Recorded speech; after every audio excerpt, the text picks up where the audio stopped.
Alors,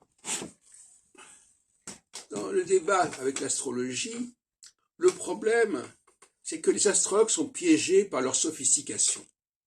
C'est-à-dire qu'ils ne peuvent pas expliquer clairement comment ils travaillent, les gens ne comprennent pas ce qu'ils font, et donc ils sont réduits à ce qu'on appellerait du prophétisme, c'est-à-dire à dire des choses en disant, voilà, d'après l'astrologie, voilà ce qui va se passer, etc.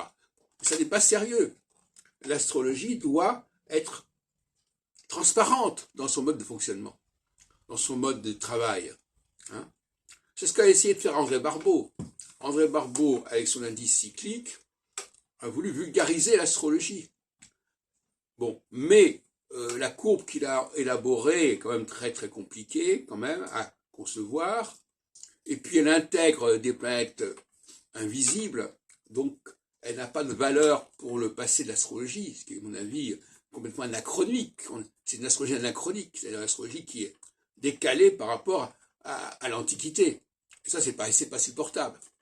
Et le fait que ce soit ne pas visible à l'œil nu, c'est aussi, ça veut dire que nous ne pouvons corporellement, nous ne pouvons pas voir ces astres, etc. Et ça, c'est fondamental pour moi. Même au niveau de la subconscience, il faut que quelque part en nous, nous puissions voir ces choses-là.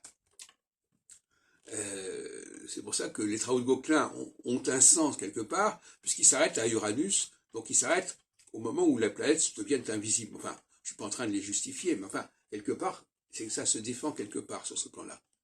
Donc, il faut, l'autre jour, quelqu'un m'a demandé ce que je pensais de la situation en Israël, etc., bon, avec la déclaration à venir de Nasrallah, j'aurais dû lui dire, voilà, ben, il y a des choses simples à comprendre, il y a deux temps, il y a le temps équinoxial, le temps solsticial, il faut que ce soit très simple, il faut que la durée soit très simple, qu'on puisse observer les choses dans le ciel, etc.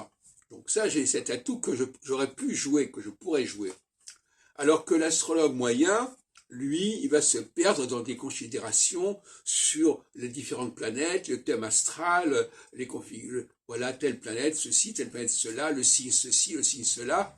Et finalement, il va renoncer à expliquer son système. Il va dire, voilà ce qu'il faut comprendre, voilà ce qu'il faut en attendre. Et ça, c'est pas possible parce qu'à ce moment-là, il devient un voyant, il devient un prophète.